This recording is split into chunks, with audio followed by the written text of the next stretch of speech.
রূপকথা গল্পের জগতে তোমাকে স্বাগত। আজ আমি যে গল্পটি পড়ব সেটি হল শ্রী প্রফুল্ল রায়ের লেখা বেলা শেষে। আমার গল্প শুনতে যদি তোমার ভালো লেগে থাকে তাহলে একটা লাইক করে দিও এবং আমার চ্যানেলটিকে সাবস্ক্রাইব করে দিও। তো চলো আজকের গল্প পড়ি। বেলা শেষে। বিশাল পার্কটাকে ঘিরে চোখ বাঁধানো উঁচু উঁচু অগুন্তি বাড়ি। সেগুলোর বয়স ৮-১০ বছরের বেশি হবে না। পুরনো বাড়িও কিছু আছে, এগুলোও বেশ ছিমছাম। ২-৪ বছর পর সারিয়ে টারিয়ে নিয়মিত রং টং করা হয়, মনে হয় একেবারে নতুন ঝকঝকে। দক্ষিণ কলকাতার এই এলাকাটা খুবই নিরিবিলি, কোথাও আবর্জনা জমে নেই, যেদিকে তাকানো যায় পরিষ্কার পরিচ্ছন্ন। বড় রাস্তা থেকে একটু দূরে, তাই গাড়ি টাড়ির উৎপাত কম। পোড়া গ্যাসোলিনের ধোঁয়ায় দম বন্ধ হয়ে আসে না। বায়ু দূষণ, শব্দ দূষণ নেই বললেই চলে। চারিদিকে ঘন সবুজ, প্রচুর গাছপালা। কলকাতা তো সারাক্ষণই উত্তেজনায় আক্রোশে টকবক করে ফুটছে। রোজই এখানে মিটিং, মিছিল, স্লোগান, তীব্র হইচই, ঘন্টার পর ঘন্টা ট্রাফিক জ্যাম। ভাবাই যায় না এই শহরের একধারে দ্বীপের মতো এমন শান্ত, চোখ জুড়ানো একটি ভূখণ্ড রয়েছে। এলাকাটার নাম ড্রিম গার্ডেন, স্বপ্নের উদ্যান। উঁচু স্তরের সফল প্রতিষ্ঠিত মানুষেরা ড্রিম গার্ডেনের বাসিন্দা। কেউ বড় মাপের সরকারি আমলা, কেউ মাল্টিন্যাশনাল কোম্পানির টপ এক্সিকিউটিভ, তাছাড়া ডাক্তার, অধ্যাপক, ব্যারিস্টার, চার্টার অ্যাকাউন্টেন্ট ইত্যাদি ইত্যাদি। ড্রিম গার্ডেনের ঠিক মাঝখানে মস্ত পার্কটা জুড়ে সবুজ জাজিম পাতা। একপাশে বাচ্চাদের খেলার রকমারি ব্যবস্থা আছে, সিমেন্টের ঘোড়া, উট, বাঘ এবং মস্ত একটা হাতি। সিঁড়ি দিয়ে হাতির পেটে ঢুকে ছেলেমেয়েরা স্লিপ কাটে, ছোট নাগরদোল্লায় পাক খায়। আছে তারের জালের ভেতর কত রকম যে পাখি।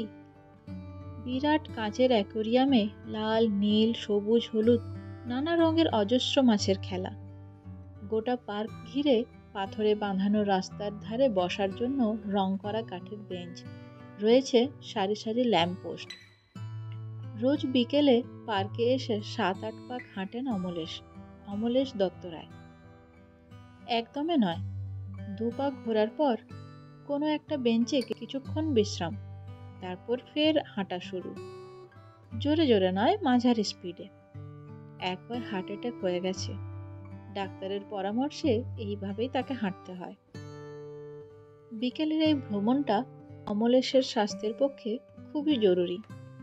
টাটকা বাতাস থেকে ফুসফুসে অক্সিজেন টানতে টানতে নিজেকে বেশ সতেজ লাগে তার। মনে হয় জীবনী শক্তি আরেকটু বাড়ল। সবে ৬০ পেরিয়েছেন, বাইরে থেকে দেখলে বোঝাই যায় না ভেতরে ভেতরে হৃদযন্ত্র কতটা কাহিল হয়ে পড়েছে। তার হাঁটা চলা, ঘুম, বিশ্রাম, ওষুধ খাওয়া সবই মেপে মেপে, ঘড়ির কাঁটা ধরে।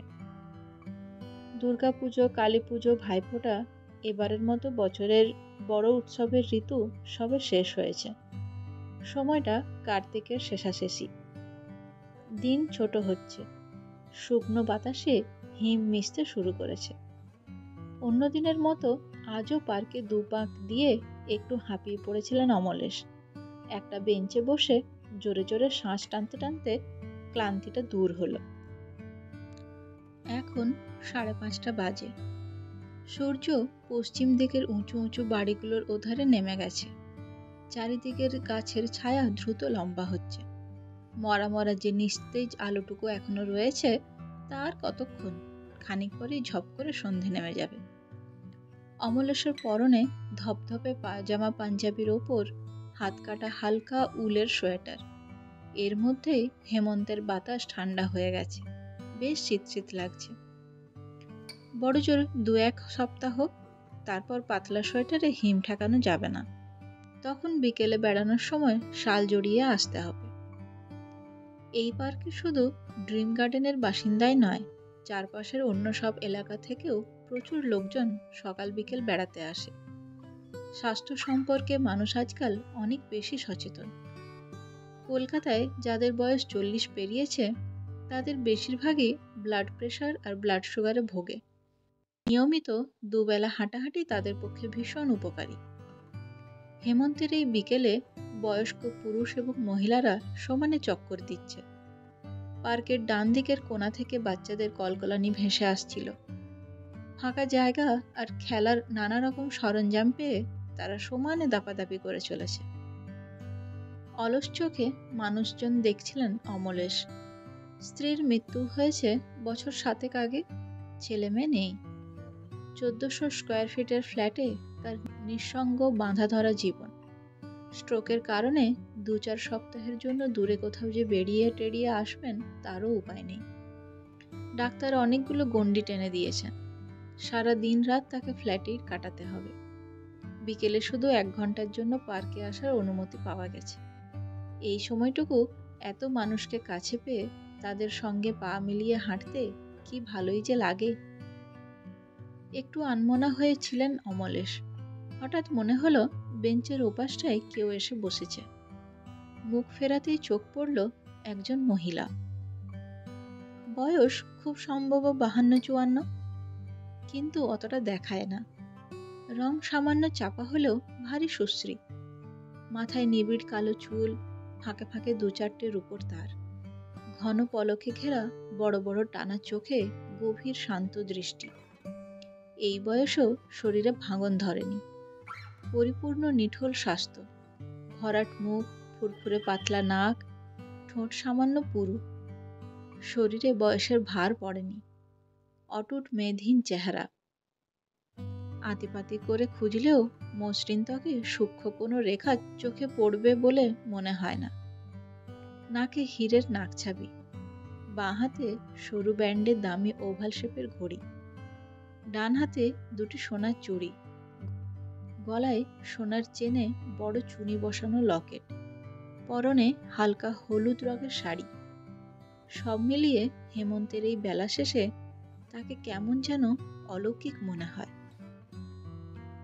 মহিলার মুখটা চেনা চেনা লাগলো অমলেশের। একটু ভাবতেই খেয়াল হলো আগেও তাকে দেখেছেন, এবং এই পার্কেই। অগুন্তি ভ্রমণকারীর মতো তিনিও এখানে বিকেলে বেড়াতে আসেন। সকালে আসেন কিনা জানেন না, কেননা তখন অমলেশের বাইরে বেরোনো বারণ। মহিলাকে দেখলেও সেভাবে আগে তাকে লক্ষ্য করেননি। খুব সম্ভব 2-1 পাক ঘুরে মহিলা তার মতোই ক্লান্তি বোধ করছেন, তাই বেঞ্চে বসে জিরিয়ে নিচ্ছেন। চোখাচোখি হতে মহিলা হাসলেন, বললেন, রোজ বিকেলে আপনাকে পার্কে বেড়াতে দেখি। আলাপ অবশ্য হয়নি। আমার নাম চারুলতা সেন। মহিলা অর্থাৎ চারুলতার মধ্যে কোনো রকম আড়ষ্টতা নেই। খুবই স্বচ্ছন্দ সাবলীল। প্রীতি নমস্কার করে নিজের নাম জানিয়ে মৃদু হেসে অমলেশ বললেন, আমিও আপনাকে দেখেছি। চারুলতা বললেন, ব্লাড সুগার ধরা পড়েছে। ডাক্তার ওষুধ দিলেন না, বললেন সকাল বিকাল দুবেলা পার্কে 10 পাক করে ঘুরতে, ওটাই নাকি মেডিসিন। আমার অবশ্য সুগার নেই, হার্টের ট্রাবল। আমার ডাক্তার একবারই হাঁটতে বলেছেন। বিকেলে আমার পক্ষে হাঁটাটা যথেষ্ট। সারাদিনে বেশ কটা ট্যাবলেটও খেতে হয়। একটু চুপচাপ। তারপর চারুলতা পার্কের বাইরে ডান দিকে দূরের একটা হাই রাইজ বিল্ডিং এর দিকে আঙুল বাড়িয়ে বললেন, ওই তো ওই বাড়িটাই থাকেন। কি যেন নাম বাড়িটার? আকাশদ্বীপ। অমলেশ বেশ অবাকই হলেন। আপনি জানেন দেখছি। হ্যাঁ, আপনার ফ্ল্যাটে চাপা বলে যে মেয়েটা কবছর আগে রান্না করত, সে এখন আমার ফ্ল্যাটে কাজ নিয়েছে। তার কাছেই শুনেছি। সত্যি, চাপা বছর 7 আগে অমলেশের বাড়িতে রান্নার কাজ করত। বয়স কম। আচমকা একটা অটো ড্রাইভারকে বিয়ে করে দমদম না বাগুইহাটি কোথায় যেন চলে যায়। যাবার সময় জানিয়েও যায়নি, তাই ভীষণ সমস্যায় পড়ে গিয়েছিলেন অমলেশ। আজকাল বিশ্বাসী কাজের লোক পাওয়া খুবই মুশকিল। চাপা চলে গেলে মাসখানে খোঁজাখুঁজির পর শেষ পর্যন্ত একজনকে পাওয়া গিয়েছিল। মাঝবয়সী মালতী, বিধবা। দায়িত্ববোধ আছে, কামাই টামাই নেই। ঘড়ির কাঁটা ধরে দুবেলা এসে রেঁধে দিয়ে যায়। বছর ১.৫-২ বাদে চাপার সেই বিয়ে কাটান ছাটান হয়ে যায়। ফের সে ড্রিম গার্ডেনের পেছনের দিকে একটা বড় বস্তিতে বাপের কাছে ফিরে আসে। অমলেশের ফ্ল্যাটে কাজের জন্য এসেছিল। ততদিনে মালতীকে তিনি কাজে লাগিয়েছেন, চাপাকে তাই রাখা যায়নি। সে যে চারুলতার ফ্ল্যাটে চাকরি পেয়েছে সেটা জানা ছিল না। চারুলতা বললেন, আপনার স্ত্রী তো অনেকদিন অসুস্থ থাকার পর মারা গেছেন, শুনেছি খুবই কষ্ট পেয়েছেন। তার কণ্ঠস্বর একটু বিষণ্ণ শোনালো। আস্তে মাথা নাড়লেন অমলেশ। হ্যাঁ, খুবই কষ্ট পেয়েছে ললিতা। ললিতা যে অমলেশের স্ত্রী সেটা বুঝতে অসুবিধা হলো না চারুলতার। বললেন, শুনেছি আপনি একাই থাকেন। দেখা যাচ্ছে চাপার কাছ থেকে তার সম্পর্কে অনেক খবরই পেয়েছেন চারুলতা। হয়তো যে মানুষটি বিপত্নিক প্রৌঢ়ত্বের সীমানা পেরোতে চলেছেন তার প্রতি সহানুভূতি হয়ে থাকবে ও মহিলার। অমলেশ বললেন, ঠিকই শুনেছেন, স্ত্রীকে তো হারিয়েছি, আমার কোনো সন্তান নেই। বলতে বলতে হঠাৎ খেয়াল হলো মহিলা তার নাড়ি নক্ষত্রের খবর রাখেন, অথচ বিকেলে বেড়াবার সময় আবছাভাবে চারুলতাকে ২-৪ বার দেখা ছাড়া তার সম্বন্ধে কিছুই জানেন না তিনি। এই বয়সেও চোখ টেনে রাখার মতো সুন্দর, সাজগোজে উগ্রতা নেই, রয়েছে স্নিগ্ধ রুচির ছাপ। সিঁথিতে সিঁদুর চোখে পড়ে না। মহিলা কি চিরকুমারী, নাকি তার স্বামী মারা গেছেন? অবশ্য সিঁদুর না থাকায় স্পষ্ট করে কিছুই বোঝা যাচ্ছে না। আজকাল স্বামী জীবিত থাকলেও অনেকেই শাঁখা সিঁদুর বর্জন করেছে। ও দুটো বস্তুর স্বামীর পরমায়ের রক্ষা কবচ বলে তারা মনে করে না। চারুলতা সম্পর্কে অমলেশের কৌতূহল হচ্ছিল। একটু সংকোচের সুরে জিজ্ঞেস করলেন, আপনি কোথায় থাকেন? পার্কের যে দিকটায় অমলেশদের আকাশদ্বীপ তার উল্টো দিকে কোনাকুনি একটা হালকা সবুজ রঙের বাড়ি দেখিয়ে চারুলতা বললেন, ওই বিল্ডিংটায়, 3rd ফ্লোরে। বাড়িটার নাম জয় জয়ন্তী। বাড়িতে আর কে কে আছেন তা নিয়ে প্রশ্ন করলেন না অমলেশ। মনে হলো সেটা অশোভনীয় হবে। দিন প্রায় ফুরিয়ে এসেছে, চারিদিক দ্রুত ঝাপসা হয়ে যাচ্ছে। এর মধ্যেই আশেপাশের বাড়ির আলো তো বটেই, পার্কের ভেপার ল্যাম্পগুলো জ্বলে উঠেছে। বসে বসে প্রায় অচেনা একটি সুন্দরী মহিলার সঙ্গে গল্প করার মধ্যে যতই মাদকতা থাক, হৃদযন্ত্রটি সচল স্বাভাবিক রাখার কাজটা তার চাইতে অনেক বেশি জরুরি। অমলেশ উঠে পড়লেন, মৃদু হেসে বললেন, আমার আরো কয়েক পা ঘোরা বাকি।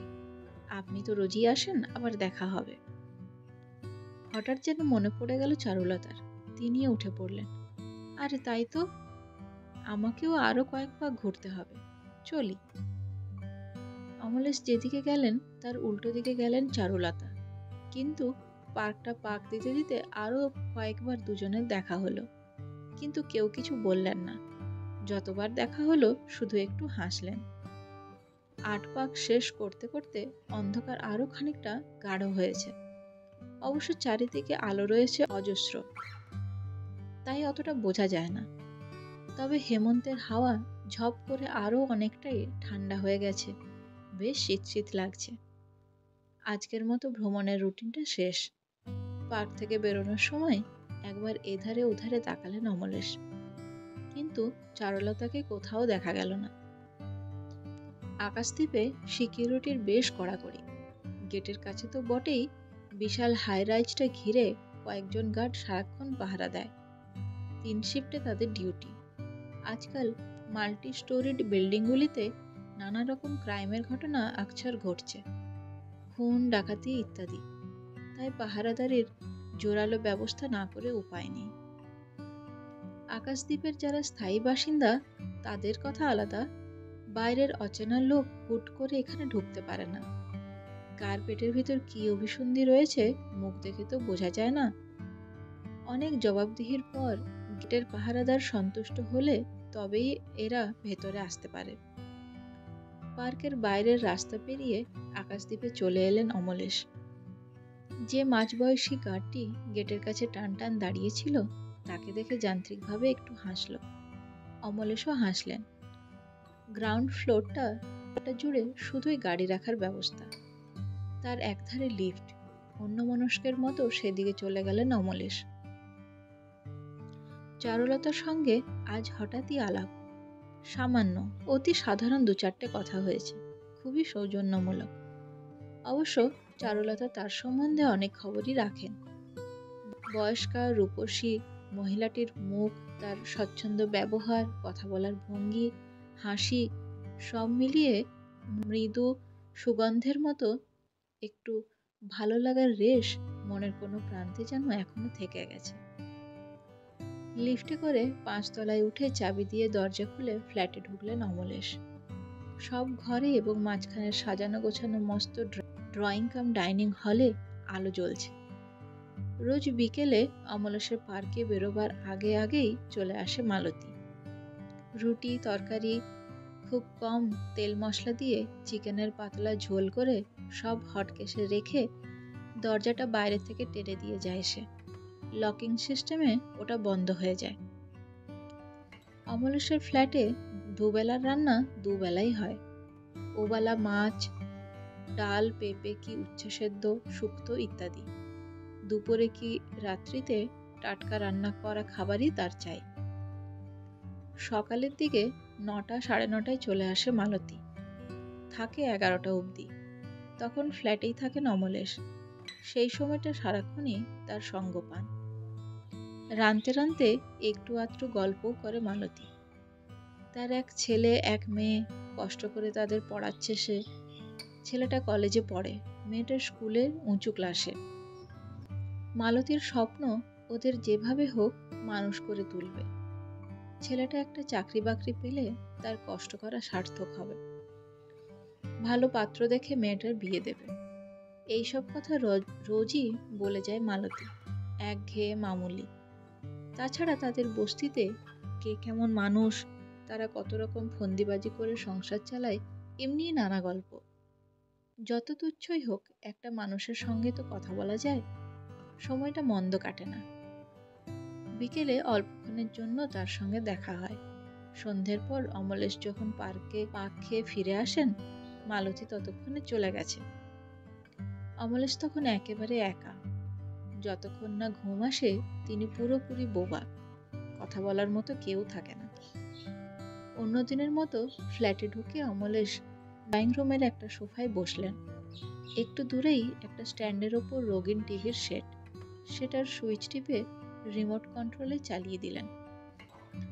আজকাল টিভিতে কত রকমের চ্যানেল, 100-রও বেশি। প্রতিটি চ্যানেলে রদ্দি মার্কা সিরিয়ালের পর সিরিয়াল, সেসব তিনি দেখেন না। তবে নানা চ্যানেলের নিউজ দেখেন। বিবিসি না দেখলে তার ঘুমই হয় না। তাছাড়া হিস্ট্রি চ্যানেল, ডিসকভারি এসব তার ভীষণ পছন্দের। 9টা অবধি নিউজ টিউজ দেখে টিভি বন্ধ করে দিলেন অমলেশ। তারপর বেডরুমের অ্যাটাচড বাথে গিয়ে হাত মুখ ধুয়ে পোশাক পাল্টে ফের হল ঘরের ডাইনিং টেবিলে। ডাক্তার 9:30টার ভেতর ডিনার সেরে নিতে বলেছেন। ডাক্তারের নির্দেশ তিনি অক্ষরে অক্ষরে পালন করে থাকেন। টিভির ভলিউম না কমিয়ে খাবার টেবিলে গিয়ে বসলেন অমলেশ। প্লেট, চামচ, জলের গ্লাস, জাগ, হটকেস চমৎকার করে সাজিয়ে রেখে গেছে মালতী। তার কাজে লেশমাত্র খুঁত থাকে না। ডাইনিং টেবিল থেকেও টিভিটা দেখা যায়। যেসব প্রোগ্রাম অমলেশের খুবই প্রিয়, সেগুলো আজকের মতো দেখা হয়ে গেছে। তবু যে ওটা চালিয়ে রেখেছেন তার কারণ একটাই, এই নির্জন নিঝুম বিশাল ফ্ল্যাটে রাত্রিবেলায় তার সঙ্গী বলতে কেউ নেই। কিন্তু না হোক জীবন্ত, তবু টিভির ওই মানুষগুলো চলাফেরা করছে, কথা বলছে, এই সবই বা কম কি? মনে হয় ফ্ল্যাটে তিনি একা নন, আরো অনেকেই আছে। যতক্ষণ না খাওয়া শেষ হয় টিভিটা চালুই থাকে। খেতে খেতে একটা আশ্চর্য ব্যাপার অমলেশের খেয়াল হলো। পার্ক থেকে বেরিয়ে তিনি ফ্ল্যাটে এসেছেন, টিভি দেখেছেন, তারপর টিভির দিকে চোখ রেখেই খাচ্ছেন। কিন্তু বারবার অন্য কোনো অদৃশ্য পর্দায় চারুলতার মুখটা ফুটে উঠছে। খাওয়া শেষ হলে টিভি বন্ধ করে হল ঘরের লাইট নিভিয়ে নিজের বেডরুমে চলে এলেন অমলেশ। ডাক্তারের হুকুম, বেশি রাত করা চলবে না। 11টার ভেতরে শুয়ে পড়তে হবে। শোবার ঘরটা ছিমছাম যত্ন করে সাজানো, মাঝখানে একটা ডাবল বেড খাট, একদিকের দেওয়াল জোড়া ওয়ার্ড্রপ, ড্রেসিং টেবিল ছাড়াও রয়েছে নানা ধরনের ক্যাবিনেট। খাটের শিয়রের দিকে একটা ড্রয়ারওয়ালা নিচু কাঠের আলমারি। মালতী একটা ছোট টিপয় টেবিলের ওপর গ্লাসে জল ভরে রেখে গেছে। অমলেশ ড্রয়ার খুলে ওষুধ বের করে খেয়ে নিলেন। এই সময় তাকে 3টে ট্যাবলেট খেতে হয়, তার মধ্যে একটা ঘুমের। ওষুধ খাওয়া হলে বিছানায় গিয়ে বসলেন তিনি। সুইচের দিকে হাত বাড়িয়ে ঘরের তেজি আলোটা নিভোতে যাবেন। ডান পাশের দেওয়ালে ললিতার ফটোটা চোখে পড়ল। স্থির দৃষ্টিতে পলকহীন তাকিয়ে রইলেন তিনি। বিয়ের আগে আগে ছবিটা তোলা হয়েছিল, তার মৃত্যুর পর ওটা এনলার্জ করে বাঁধিয়ে টাঙিয়ে রাখা হয়েছে। সুন্দরী, স্বাস্থ্যোজ্জ্বল, চোখ মুখ হাসিতে ঝলমল করছে। কতকাল আগের ছবি, কিন্তু এখনো জীবন্ত মনে হয়। আশ্চর্য, আজ বিকেলে চারুলতার সঙ্গে দেখা হওয়ার পর ললিতার কথা একবারও মনে পড়েনি অমলেশের। চারুলতার মধ্যে কি এমন ম্যাজিক রয়েছে যা ক্ষণিকের জন্য হলেও ললিতাকে ভুলিয়ে দিয়েছিল? নিজেকে কেমন যেন ছোট মনে হয় অমলেশের। রীতিমতো অস্বস্তি বোধ করতে লাগলেন। কিছুক্ষণ ফটোর দিকে তাকিয়ে থাকার পর ধীরে ধীরে শুয়ে পড়লেন অমলেশ। জোরালো আলোটা নিভিয়ে লাইট ল্যাম্প জ্বেলে দিলেন। নরম নীলাভ আলোয় ঘর ভরে গেল। অন্যদিন শুয়ে পড়ার সঙ্গে সঙ্গে চোখ জুড়ে আসে। ওষুধ খাওয়া মাত্র স্নায়ুগুলো শিথিল হয়ে যায়। আজ কিন্তু ঘুম আসছে না। তার চোখ বারবার চলে যাচ্ছে দেওয়ালের ফটোটার দিকে। হালকা আলোতেও অমলেশ দেখতে পাচ্ছেন ললিতা তার দিকেই তাকিয়ে আছে। কখন যেন অদৃশ্য কোনো টাইম মেশিনে তাকে তুলে নিল, উজান টানে পৌঁছে দিল 37-38 বছর আগের দিনগুলোতে। পাইকপাড়ায় তখন থাকতেন অমলেশরা। অমলেশ, তার মা এবং বাবা। তার অন্য কোনো ভাই বোন ছিল না। তিনি এম.কম পাশ করে চার্টার্ড অ্যাকাউন্টেন্সির পরীক্ষার জন্য তৈরি হচ্ছেন। ছোটোখাটো একটা সেকেলে বাড়ি ছিল তাদের। বাবা স্টেট গভর্নমেন্টের ইরিগেশন ডিপার্টমেন্টে চাকরি করতেন। মাঝারি ধরনের একজন অফিসার। দারুণ ছাত্র ছিলেন অমলেশ। সে স্কুল ফাইনাল থেকে চোখ ধাঁধানো রেজাল্ট করে এসেছেন। পড়াশোনা এবং কেরিয়ার ছাড়া অন্য কোনো দিকে তার বিশেষ নজর ছিল না। পাশের বাড়িতেই থাকতো ললিতারা। তখন সে বিয়ে পড়ছে। ছাত্রী বেশ ভালোই, সেও মা বাবার একমাত্র সন্তান। বাবা একটা বড় জুট কোম্পানির হেড অফিসে কাজ করতেন, মা স্কুলের টিচার। ওদেরও একটা পুরনো বাড়ি ছিল। মা, বাবা, এক বিধবা পিসি আর ললিতা, এই নিয়েই তাদের ফ্যামিলি। ললিতা সেই বয়সে ছিল খুব প্রাণবন্ত মেয়ে। লেখাপড়ায় মেধাবী হলেও শুধু বইয়ের পাতাতেই নিজেকে আটকে রাখেনি সে। হাসি খুশি সুপ্রতিভ, খেলাধুলায় ছিল চৌকস। ইন্টার ইউনিভার্সিটি স্পোর্টসে 100 মিটার আর 200 মিটার দৌড়ে সে চ্যাম্পিয়ন। তাদের বাস্কেট টিম একবার চ্যাম্পিয়ন, দুবার রানার্স আপ হয়েছে। খবরের কাগজে, খেলার পাতায় তার কত যে ছবি বেরিয়েছে। কাপ, মেডেলে 2টো বড় কাঁচের আলমারি বোঝায়। ললিতার সঙ্গে কিভাবে বইয়ের পোকার আলাপ হয়েছিল এতকাল বাদে আর মনে নেই অমলেশের।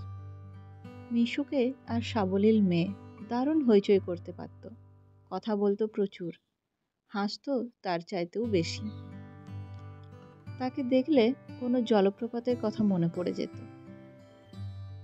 এই ললিতা কখন যে তাকে ভাসিয়ে নিয়ে গিয়েছিল টেরও পায়নি অমলেশ। কোনো রকম সংকোচ নেই। ললিতাও একদিন জানিয়েছিল সে তাকে ভালোবাসে। কোনো দিক থেকে বাধা আসেনি। দুজনেরই মা বাবা সম্পর্কটা খুশি হয়েই মেনে নিয়েছিলেন। ঠিক হয়েছিল চার্টার্ড অ্যাকাউন্টেন্ট হয়ে বেরোবার পর অমলেশ চাকরি নেবেন।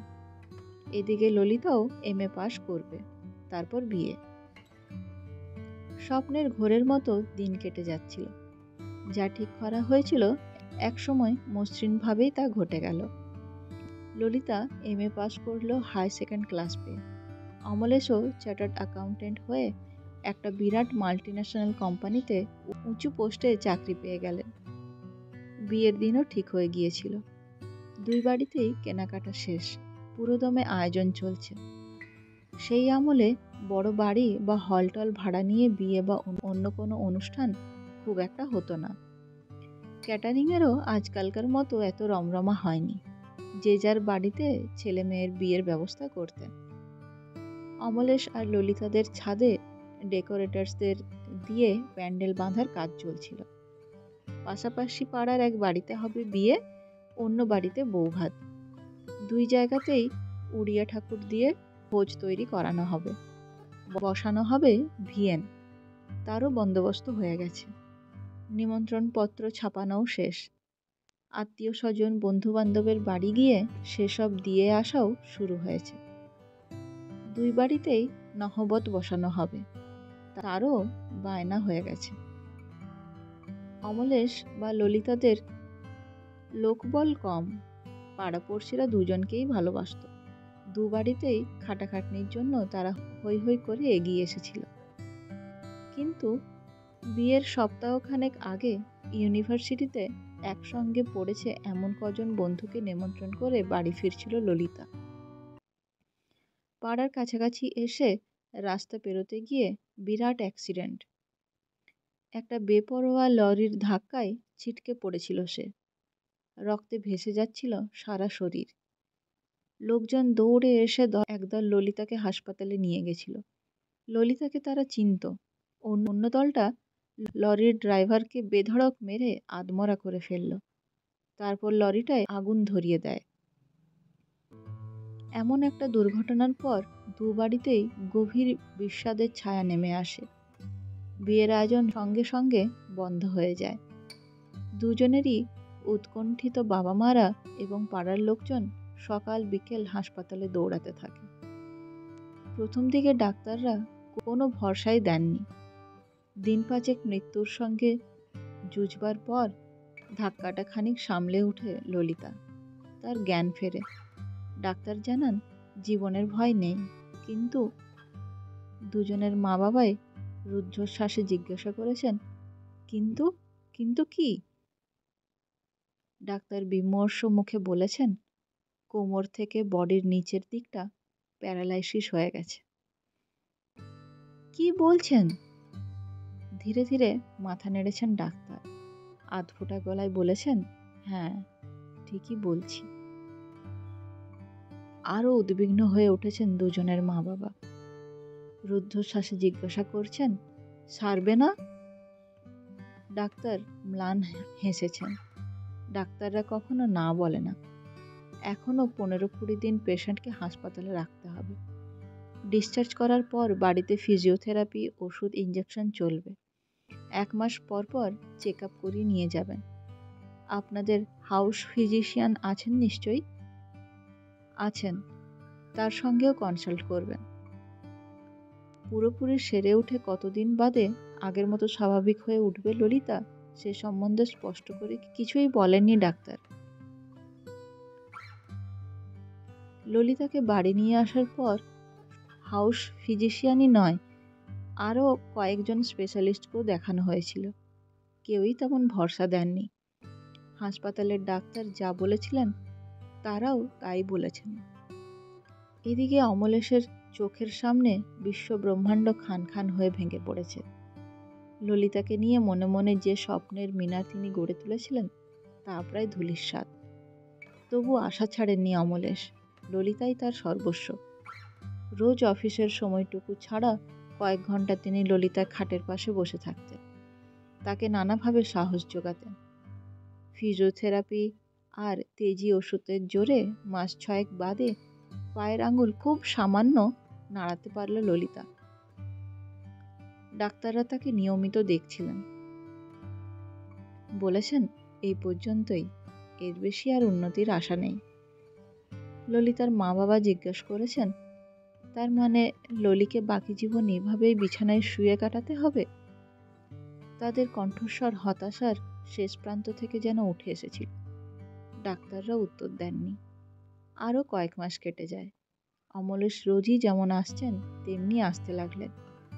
ললিতার খাটের পাশে বসে ঘন্টার পর ঘন্টা সঙ্গ দিয়ে যেতেন। কখনো এর হেরফের ঘটেনি। হঠাৎ একদিন ললিতা বলেছিল, তোমাকে একটা কথা বলবো। অমলেশ উৎসুক চোখে তার দিকে তাকিয়েছেন। বলো। আমি আর ভালো হব না, এইভাবে পঙ্গু হয়ে থাকতে হবে আমার জন্যে।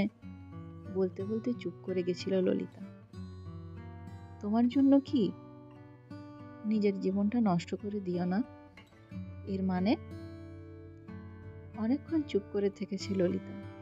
তারপর পূর্ণ দৃষ্টিতে একবার অমলেশের দিকে তাকিয়ে চোখ নামিয়ে নিচু গলায় বলেছিল, তুমি অন্য কোনো মেয়েকে বিয়ে করো। চমকে উঠেছেন অমলেশ। এ তুমি কি বলছো? স্ত্রী হিসেবে তোমাকে ছাড়া অন্য কাউকে আমি ভাবতে পারি না। জোরে জোরে মাথা ঝাঁকাতে ঝাঁকাতে ললিতা অধীরভাবে বলেছে, এ হয় না, এ হয় না, হতে পারে না। অমলেশ তার একটা হাত নিজের হাতে তুলে নিয়ে বলেছেন, কেন হয় না ললিতা? ললিতার অধীরতা কমেনি, বরং আরো তীব্র হয়ে উঠেছে। অমলেশের হাত থেকে নিজের হাতটা ধীরে ধীরে ছাড়িয়ে নিয়ে দু হাতে মুখ ঢেকে সে বলেছে, কেন হয় না বুঝতে পারো না? তোমাকে দেবার মতো আমার আর কিছুই নেই। ললিতা কি ইঙ্গিত দিয়েছে বুঝতে অসুবিধা হয়নি অমলেশের। তিনি বলেছেন, যেটুকু পাবো তাতেই আমি খুশি, তার বেশি আর কিছু চাই না ললি। অমলেশের মা বাবা, আত্মীয় স্বজন এবং বন্ধু বান্ধব সবাই তাকে বুঝিয়েছে। আবেগের বশে একটা পঙ্গু মেয়ে, যার শরীরের নিচের দিকটা পক্ষাঘাতে অসাড়, তাকে নিয়ে সমস্ত জীবন কাটানো অসম্ভব। বিয়ের মধ্যে মানসিক একটা দিক নিশ্চয়ই থাকে, শারীরিক দিকটা উপেক্ষা করার ব্যাপার নয়, বিশেষ করে যুবা বয়সে। এমনকি ললিতার মা বাবাও তাকে আলাদাভাবে ডেকে বলেছেন, তুমি অন্য কাউকে বিয়ে করো বাবা।